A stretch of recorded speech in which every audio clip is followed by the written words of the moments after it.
বিধানসভার পর এবার লোকসভা। লোকসভায় জোট বাঁধছেন তৃণমূলের বেসুরোরা। লোকসভায় তৃণমূলের বেসুরোদের আলাদা ব্লক, আর বেসুরোদের একজোট করতে উদ্যোগী দুই সাংসদ। 19 জন বেসুরো সাংসদদের একজোট করার উদ্যোগ।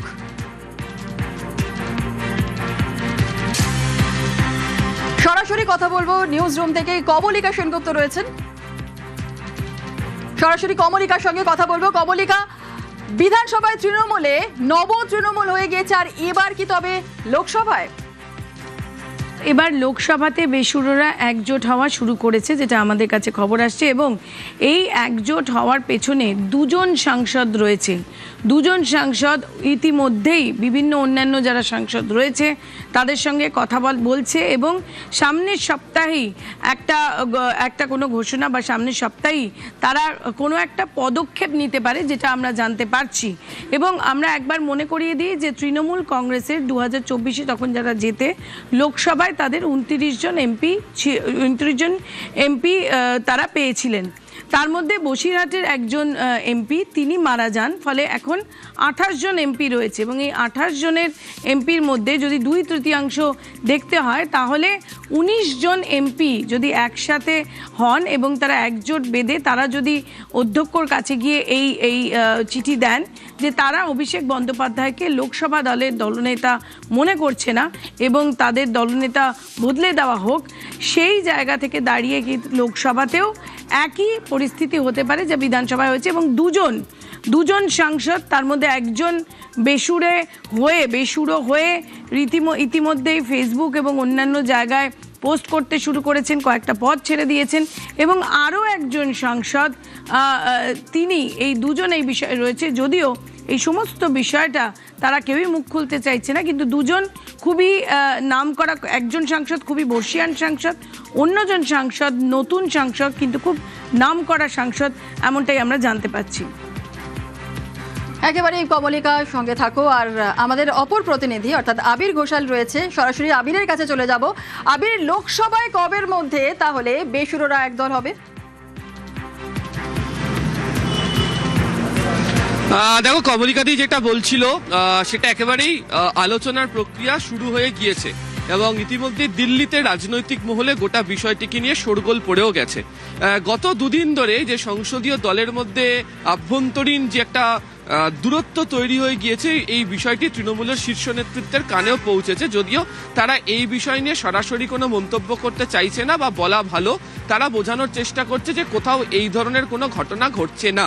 তবে এখনো পর্যন্ত যা খবর সেটা হচ্ছে যে 8ই জুন কোনো একটি পদক্ষেপ তাদের তরফ থেকে নেওয়া হতে পারে। কিন্তু 8ই জুন কেন তারা এই পদক্ষেপটা নিতে চান, তার কারণ হচ্ছে সেদিনকে INDI এর একটা বৈঠক রয়েছে, এবং সূত্রের খবর সেই বৈঠকে মমতা বন্দ্যোপাধ্যায়, অভিষেক বন্দ্যোপাধ্যায় তারা দুজনেই যোগ দেবেন, এবং তাদের দলের একাধিক সাংসদদেরকেও তারা সেখানে উপস্থিত থাকতে বলেছেন। এই দিনকে দাঁড়িয়ে যারা বিদ্রোহী সাংসদ হতে চলেছেন তারাও সেদিনকে পাল্টা দলের বিরুদ্ধে গিয়ে তারা সেদিনকে কোনো একটি বৈঠক আলাদা করে তাদের কি বক্তব্য বা তারা কি ধরনের সিদ্ধান্ত গ্রহণ করতে চলেছেন সেটা তারা জানাতে চান। এটা যদি তারা জানাতে পারেন তাহলে জাতীয় রাজনীতিতে তাদের কি বক্তব্য সেটাকে তুলে ধরাটা তাদের পক্ষে অনেকটা সহজ হবে, কারণ প্রচারের আলোতে সেটা থাকবে। আর দ্বিতীয়ত হচ্ছে, এর আগে আমরা দেখেছিলাম যে রাজ্যসভাতে তৃণমূল কংগ্রেসকে একবার ভয়ঙ্কর বিব্রত অবস্থার সম্মুখীন হতে হয়েছিল, যখন দীনেশ ত্রিবেদী তিনি যখন তার রাজ্যসভার সদস্য পদ তৃণমূল কংগ্রেস থেকেও তিনি যখন সরে যান, তিনি তখন তৃণমূল কংগ্রেসের বিরুদ্ধে বিষোদ্গার করে তিনি সরে গিয়েছিলেন। এবং অনেকেই বলেন তৃণমূল কংগ্রেসের অভ্যন্তরে যে বিভিন্ন সময় তৃণমূল কংগ্রেসের একাধিক নেতারা বিভিন্ন সময় তৃণমূল কংগ্রেসের অভ্যন্তরে তৃণমূল কংগ্রেসের সাংগঠনিক ক্ষেত্রের বাইরে বেরিয়ে বিভিন্ন সময় আক্রমণ প্রতি আক্রমণের কথা বলেছেন। কিন্তু এই ধরনের সংসদের কক্ষে দাঁড়িয়ে, ফ্লোরের মধ্যে দাঁড়িয়ে তৃণমূল কংগ্রেসের বিরুদ্ধচারণ করে আক্রমণাত্মক কথা বলে কাউকে বলতে দেখতে পাওয়া যায়নি। ফলে সেদিক থেকে দেখতে গেলে 8 তারিখের দিনটা অত্যন্ত গুরুত্বপূর্ণ হতে চলেছে। সূত্রের খবর ইতিমধ্যেই গত দুদিন ধরে আলাদা আলাদা করে 6 জন 7 জন করে বৈঠক করেছেন, তারা একে অপরের সঙ্গে মত বিনিময় করেছেন, আলোচনা চালিয়ে যাচ্ছেন। তো এদের তরফ থেকে একটা বড় অংশ তারা 8 তারিখে কোনো একটা সিদ্ধান্ত গ্রহণ করতে পারেন, এমনটাই সূত্রের খবর। একেবারে। আর এই বিষয় নিয়ে আমরা সরাসরি কথা বলবো, আমাদের প্রতিনিধি মৈত্রেয়ী রয়েছে নয়াদিল্লি থেকে, সরাসরি চলে যাব মৈত্রেয়ীর কাছে। মৈত্রেয়ী, বেসুরোদের এই মুহূর্তে দিল্লিতে ঠিক কতটা তৎপরতা দেখছো? দেখো, দিল্লিতে ইতিমধ্যেই বেশ কিছু সাংসদ তারাও এসে পৌঁছে গিয়েছেন এবং তাদের মধ্যে অনেকেই কিন্তু নিজেদের মধ্যে বৈঠক করছেন। তার মধ্যে লোকসভার সাংসদরা রয়েছেন এবং আমরা যেটা জানতে পারছি তার মধ্যে নবাগত সাংসদরা যেরকম রয়েছেন, একেবারে 2024-এর নির্বাচনে যারা প্রথম সাংসদ হয়েছেন এরকম কিছু সাংসদ তারা রয়েছেন। তবে প্রত্যেকেই কিন্তু এই মুহূর্তে স্পিকটি নট হয়ে রয়েছেন, তারা প্রকাশ্যে কোনো মুখ খুলছেন না। তবে তাদের মধ্যে অনেকেরই কিন্তু যেটা তারা যখন তাদের সাথে কথা হচ্ছে তারা দিল্লিতে আছেন বলে স্বীকার করলেও তারা দলের সঙ্গে বা অন্য কোনো রকমের বৈঠক হচ্ছে কিনা সে বিষয়টা তারা স্বীকার করছেন না। কিন্তু আমরা বিভিন্ন সূত্র মারফত যেটা জানতে পারছি যে তাদের মধ্যে ইতিমধ্যেই কিন্তু বৈঠক চলছে এবং আগামী সপ্তাহে একটা বড়সড় পদক্ষেপের পথে তারা এগোচ্ছেন। ইতিমধ্যেই আমরা যেটা জানতে পারছি যে এক প্রবীণ সাংসদ, এক সিনিয়র সাংসদ তিনি দিল্লি আসছেন এবং আজকে বিজেপির এক শীর্ষস্থানীয় নেতার সঙ্গে তার বৈঠক হওয়ার কথা রয়েছে, তেমনটাও কিন্তু আমরা সূত্র মারফত জানতে পারছি। যদিও সরাসরিভাবে কিন্তু তারা কেউই গোটা বিষয়টি তারা স্পষ্ট করছে না। তারা এটা মানছেন যে তাদের অনেক সাংসদরাই কিন্তু এরকমটাও জানাচ্ছেন যে তাদের কাছে ফোন আসছে, তারা কথা বলছেন, তবে এখনো পর্যন্ত চূড়ান্ত সিদ্ধান্ত তারা নেননি, এরকমই কিছু সাংসদের বক্তব্য। দিল্লিতে অন্ততপক্ষে 10 থেকে 12 জন সাংসদ এই মুহূর্তে তৃণমূল কংগ্রেসের রয়েছেন বলে আমরা জানতে পারছি। তাদের মধ্যে অধিকাংশই কিন্তু লোকসভার সাংসদ এবং তারাই নিজেদের মধ্যে আলোচনা করছেন এবং তারা পরবর্তী পদক্ষেপের জন্য প্রস্তুতি নিচ্ছেন বলে আমরা জানতে পারছি। যদিও রাজ্যসভার সাংসদ মেনকা গুরুস্বামীর সঙ্গে আমাদের আজকে কথা হয়, তিনি স্পষ্ট করে দিয়েছেন যে তিনি মমতা বন্দ্যোপাধ্যায়ের সঙ্গেই রয়েছেন এবং একই সঙ্গে তিনি ইঙ্গিত দিয়েছেন যে রাজ্যসভার প্রায় সমস্ত সাংসদরা এককাট্টা রয়েছেন এবং তৃণমূল কংগ্রেসের সঙ্গেই রয়েছেন। ফলে এই ভাঙন শুধু লোকসভা স্তরে সীমাবদ্ধ থাকবে নাকি এই ভাঙন গিয়ে দাঁড়াবে রাজ্যসভা অর্থাৎ উচ্চকক্ষেও, সেটা আমাদের নজরে রাখতে হবে এবং আগামী সপ্তাহে কিন্তু বড়সড় পরিবর্তন সেটা দেখা যেতে পারে। এবং খুব ইন্টারেস্টিংলি আগামীকালই দিল্লিতে আসছেন মমতা বন্দ্যোপাধ্যায় এবং অভিষেক বন্দ্যোপাধ্যায়। আগামী সোমবার তাদের ইন্ডিয়া জোটের বৈঠকে যোগ দেওয়ার কথা এবং যেটা আমরা শুনতে পাচ্ছি যে সোম-মঙ্গলবারের মধ্যেই লোকসভার যারা একেবারে অনেক ধন্যবাদ মৈত্রেয়ী। বাংলায় মহারাষ্ট্র মডেল, বিধানসভার পর এবার লোকসভা। তৃণমূলের সংসদীয় দলেও ফাটল, সংখ্যাগরিষ্ঠ সাংসদের নিয়ে আলাদা ব্লক। বাদল অধিবেশনেই নয়া দলনেতার পদ কি দাবি? দিল্লিতেই ঘাঁটি গেড়েছেন অন্তত 12 তৃণমূল সাংসদ। বুধবার বিধানসভায় তৈরি হয় নব তৃণমূল, আর সেই দিনই আমরা কথা বলেছিলাম পিকচার अभी बाकी है। মাথায় রাখতে হবে, লোকসভায় যদি তৃণমূলের এই যারা নব তৃণমূল তারা যদি 2/3 সাংসদের সমর্থন জোগাড় করতে পারে, অর্থাৎ 20 জন সাংসদ যদি এদের দিকে চলে আসে, তাহলে কি হবে? তাহলে যেটা হবে, বিধানসভায় যেমন শোভনদেব চট্টোপাধ্যায় বিরোধী দলনেতা হতে পারলেন না, তেমনই বিরোধী দলনেতা হলেন ঋতব্রত বন্দ্যোপাধ্যায়, তেমনই লোকসভায় এই নব তৃণমূলেরই কেউ লোকসভায় তৃণমূলের দলনেতা নির্বাচিত হবেন। এবং লোকসভায় এখন তৃণমূলের যিনি দলনেতা সেই অভিষেক বন্দ্যোপাধ্যায়ের হাতে কিন্তু ওই পদ আর থাকবে না। এর পরের যেটা প্রশ্ন সেটা হচ্ছে মহারাষ্ট্র মডেল। সেটা হচ্ছে আমরা 2-3 দিন ধরেই সবার আগে থেকেই বলছি যে এই রাজ্যে কি এবার মহারাষ্ট্র মডেল দেখা যাচ্ছে। সেই মহারাষ্ট্র মডেলে কি ঘটেছিল? মহারাষ্ট্র মডেলে যেটা হয়েছিল যে 2টি আঞ্চলিক দল ভেঙে গেছিল। শিবসেনার মুখ ছিলেন, নেতা ছিলেন উদ্ধব ঠাকরে, তারপর দেখা গেল দলটা ভেঙে গেল, শিবসেনা একনাথ শিন্ডের হাতে ক্ষমতা চলে গেল। ঠিক একইভাবে এনসিপিও তো কিন্তু ভেঙেছিল। এনসিপির মুখ ছিলেন, মাথা ছিলেন শরদ পাওয়ার, সেই এনসিপি ভেঙে দুই ভাই হয়ে গেল এবং শরদ পাওয়ারের থেকে ক্ষমতা চলে গেল তার ভাইপো অজিত পাওয়ারের হাতে। এই মহারাষ্ট্র মডেলই এবার বাংলায় হতে চলেছে বলে মনে করা হচ্ছে। বিধানসভায় নব তৃণমূল, লোকসভাতেও যদি নব তৃণমূল হয়ে যায় তাহলে কি হবে? তৃণমূল দলটির নাম ও প্রতীক কাদের কাছে থাকবে? সবারই প্রশ্ন, তৃণমূল দলটা কি থাকবে? মমতার হাতে কি তৃণমূল দলের নামটাই যে তৃণমূল এই নামটা থাকবে? তৃণমূলের যে প্রতীক জোড়াফুল এইটা কি থাকবে মমতার হাতে, নাকি এটাও তিনি হারাবেন? এটা কিন্তু শুধুমাত্র 2/3 সাংসদ একসঙ্গে হলেই হবে না। আচ্ছা, কেন বলছি? প্রথমে কি হচ্ছে যে বিধানসভায় 2/3 বিধায়ক এক জায়গায় হলো, নব তৃণমূল বিরোধী দলনেতা হয়ে গেল। তার সঙ্গে এবার যদি ধরে নিই লোকসভাতেও এমনটা ঘটলো, সেখানেও হলো। এরপর যদি দলের নাম এবং প্রতীক পেতে হয়, একই প্রতীক মানে নামটা হবে তৃণমূল এবং প্রতীক হবে জোড়া ফুল, এটা যদি এই নব তৃণমূলকে পেতে হয় তাহলে তাদের নির্বাচন কমিশনের কাছে যেতে হবে, গিয়ে আর্জি জানাতে হবে, তাদের বলতে হবে যে আমাদের সঙ্গেই সংখ্যাগরিষ্ঠ জনপ্রতিনিধি অর্থাৎ বিধায়ক, সাংসদ, তারপর কাউন্সিলর এরা রয়েছেন, দলের যারা দায়িত্বপ্রাপ্ত পদাধিকারী নেতা তারা রয়েছেন এবং সর্বস্তরেই দেখা যাচ্ছে দলের যারা নেতারা কাজকর্ম করেন তাদের সমর্থন তাদের সঙ্গে রয়েছে। এইটা যখন নির্বাচন কমিশনের কাছে তারা দাবি করবেন, নির্বাচন কমিশন সেই তাদের দাবির সপক্ষে নথি দেখবেন, সই দেখবেন এবং এটাও দেখবেন তৃণমূলের যে সংবিধান রয়েছে সেই সংবিধানে কি লেখা রয়েছে সেটাও খতিয়ে দেখবেন। এই সব কিছু খতিয়ে দেখে যদি দেখা যায় যে নব তৃণমূল তাদের দাবির সপক্ষে যথেষ্ট প্রমাণ নথি দিতে পারছেন, সবাইকে জড়ো করতে পারছেন এক জায়গায়, তাহলে তাদের হাতেই চলে যাবে তৃণমূল দলটা, এই যে তৃণমূল নামটি এবং তৃণমূল প্রতীকটি। সেদিন মমতা বন্দ্যোপাধ্যায় তার দলও হারাবেন, তার দলের প্রতীকও হারাবেন। News flash. শেখ শাহজাহানের সন্দেশখালীতে অস্ত্র ভান্ডার, শাহজাহান ঘনিষ্ঠ তৃণমূল নেতার পুকুরে অস্ত্র ভান্ডার। সন্দেশখালীর বেতাজ বাদশা যে ছিল শেখ শাহজাহান, সেই শেখ শাহজাহানের ঘনিষ্ঠ তৃণমূল নেতার পুকুরে এবার অস্ত্র ভান্ডার উদ্ধার। সন্দেশখালীর মণিপুরে এসটিএফ এর হানা, তৃণমূল নেতা রবিন দাসের বাড়িতে এসটিএফ এর হানা, রবিনের ভাই গোপাল দাসের বাড়িতে তল্লাশি অভিযান, আর তারপরেই বাড়ির লাগোয়া পুকুর থেকে উদ্ধার হলো প্রচুর পরিমাণে আগ্নেয়াস্ত্র। কথা বলবো, আমাদের সঙ্গে রয়েছেন আমাদের প্রতিনিধি অনুপম, সরাসরি চলে যাবো অনুপমের কাছে। অনুপম, পুকুর থেকে অস্ত্র উদ্ধার, এসটিএফ এর অভিযানের পরেই বিপুল পরিমাণ অস্ত্র উদ্ধার হলো।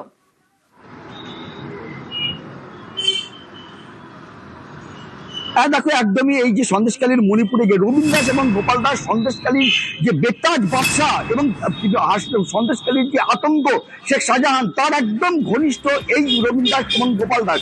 এই রবীন দাস এবং গোপাল দাস এই মণিপুর এলাকায় সন্ত্রাস সৃষ্টি করে রেখেছিল 2021 সালের পরের থেকে। এলাকায় যেসব সাধারণ মানুষ থেকে যেসব বিরোধী দল যারা করতো তাদেরকে বাড়ি থাকতে দিত না, এক কথায় বলা যেতে পারে পুরুষরা এই গ্রামে থাকতো, আতঙ্কে থাকতো, সন্ধ্যের পরে বাড়ি থাকতো না। এই রবীন দাস এবং গোপাল দাসের এই এদের অত্যাচার, এই রবীন দাস আর গোপাল দাস এই এলাকায় তৃণমূলের সক্রিয় কর্মী এবং সমর্থক এবং এলাকায় এবং এক কথায় বলা যেতে পারে আতঙ্ক তৈরি করে রেখেছিল এবং ওপেন রাস্তায় যখন তখন এরা আগ্নেয়াস্ত্র এবং ধারালো অস্ত্র নিয়ে ঘুরে বেড়াতো। এলাকার মহিলাদেরকে হুমকি দিত যে তার স্বামীদের মুন্ডু কেটে ফুটবল খেলবে, এমনই হুমকি দিত, যার যে কারণে মহিলা থেকে পুরুষ তারা রীতিমতো আতঙ্ক থাকতো এই রবীন দাসের গোপাল দাসের আতঙ্কে। এই রবীন দাস আর গোপাল দাস এই এলাকায় শেখ শাহজাহান বহুবার এসেছে এবং রবীন দাস এবং গোপাল দাসের সঙ্গে এলাকায় মিটিং করেছে, এলাকার মানুষকে হুমকি দিয়েছে। সেই রবীন দাস আর গোপাল দাস 4 তারিখের পরের থেকে কিন্তু গাড়াতে নিয়েছিল, কিন্তু আজকে সকালে এসটিএফ প্রথমে তাদের বাড়িতে আসে, কিন্তু প্রথমে তাদের প্রথম যে মেন গেট সেই মেন গেট দিয়ে ঢুকতে না পারে পিছনের দরজা দিয়ে তাদের বাড়িতে ঢোকে। প্রথমে সেখানে সেই বাড়ি থেকে প্রচুর পরিমাণে সাদা পান কাপড় উদ্ধার হয় এবং তারপরে এই রবীন দাস আর গোপাল দাসের যে পুকুর, সেই পুকুর থেকে প্রচুর পরিমাণে আগ্নেয় অস্ত্র এবং বেশ কিছু আগ্নেয় অস্ত্র সহ বোমা উদ্ধার করেছে এসটিএফ এর তরফ থেকে, যেটা আমরা এলাকার তরফ থেকে আমরা যেটা জানতে পারছি। এবং এই যে এরপরে কিন্তু এলাকার মানুষের যেটা একদম ক্ষোভে ফেটে পড়েছে যে এই গোপাল দাস আর রবীন দাসের উপযুক্ত শাস্তি দিতে হবে। শুধু রবীন দাস আর গোপাল দাস না, রবীন দাস সহ গোপাল দাস এবং তার যে সব অনুগামীরা এখনো এই সন্দেশখালীতে শেখ শাহজাহানের অঙ্গুলি হিলনে শেখ শাহজাহানের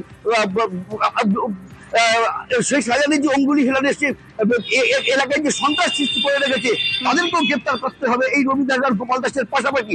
এবং এলাকায় এই রবীন দাস আর গোপাল দাসের বাড়িতে এবং পুকুরে সন্ত্রাস চালানো এসটিএফ এর যে তল্লাশি, সেই তল্লাশি চালানোর পরে কিন্তু এই যে সন্দেশখালী 2 যে ব্লক পঞ্চায়েত সমিতির সভাপতি রৌফান আরফিন মোল্লা তার বাড়িতেও কিন্তু এসটিএফ এর এই মুহূর্তে গেছে বলেও কিন্তু আমরা জানতে পারছি।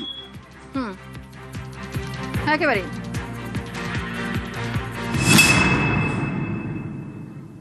শেখ শাহজাহানের সন্দেশখালীতে অস্ত্র ভান্ডার, রাজ্য পুলিশের প্রশংসা মুখ্যমন্ত্রীর, রাজ্য পুলিশকে বাহবা মুখ্যমন্ত্রীর, সোশ্যাল মিডিয়ায় ভিডিও পোস্ট মুখ্যমন্ত্রী শুভেন্দু অধিকারীর।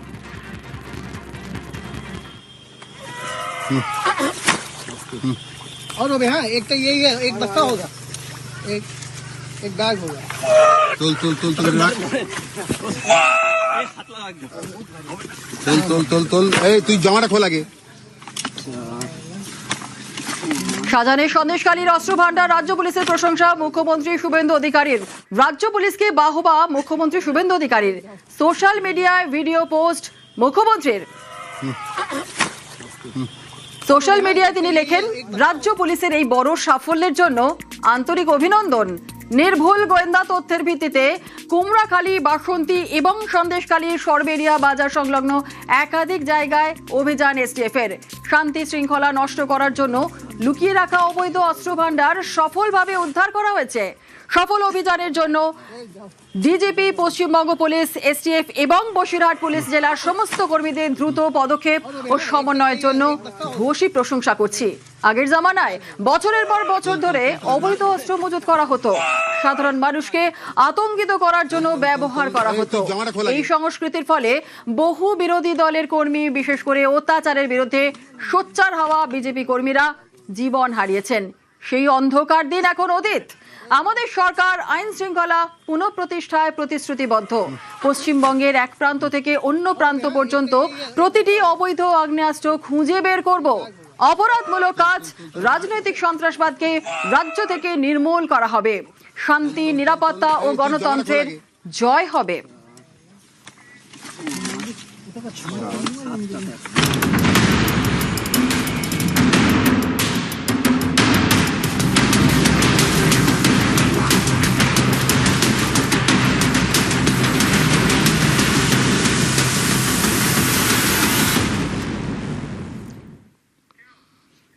কৃষ্ণর বাঁশিতে প্রেমের সুর, জলপাইগুড়ির কৃষ্ণবাজার চুরির বাঁশি।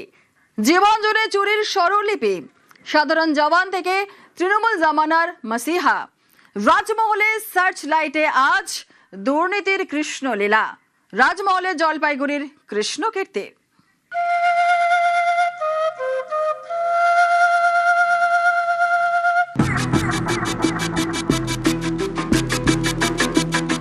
এক অঙ্গে কত রূপ, কত লীলা।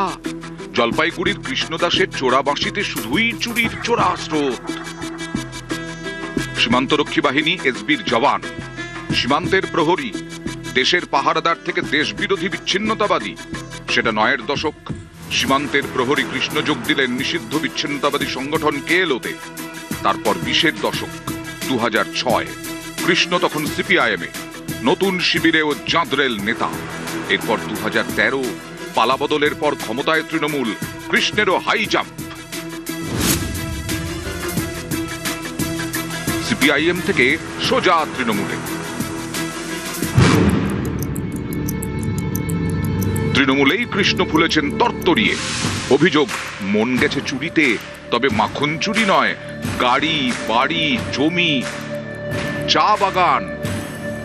জলপাইগুড়ি সদর ব্লকের তৃণমূল নেতা কৃষ্ণ দাস, জবান থেকে বিচ্ছিন্নতাবাদী, বিচ্ছিন্নতাবাদী থেকে নেতা, বাঁধিয়ে রাখার মতো ট্র্যাক রেকর্ড। জলপাইগুড়ির অলিতে গলিতে তৃণমূল নেতা কৃষ্ণের দুর্নীতির বৃন্দাবন। সেই বৃন্দাবনেই কৃষ্ণের রাজমহল। এটা কৃষ্ণের বাড়ি, ধবধবে সাদা বিরাট বাড়ি, কয়েক বিঘা জমির ওপর একেবারে রাজপ্রাসাদ। তৃণমূল নেতার রাজপ্রাসাদ, একটা দুটো নয়, ১৯টা গাড়ি।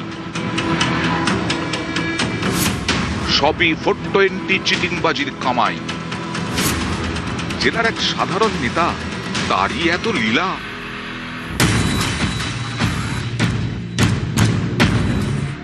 তৃণমূলে এসে রাতারাতি কোটিপতি।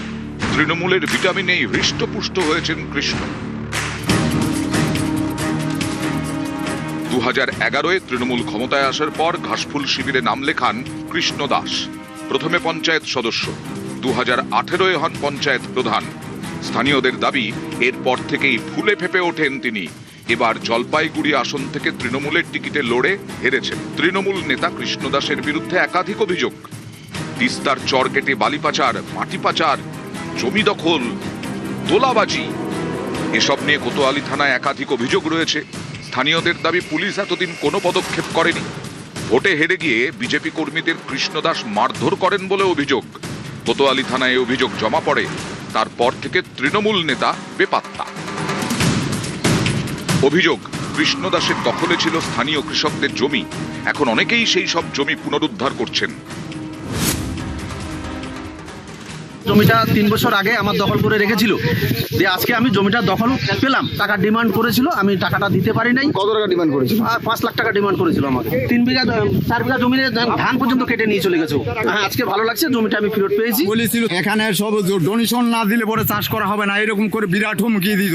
আমার ডিমান্ড করেছিল 10 লাখ টাকা দিতে হবে।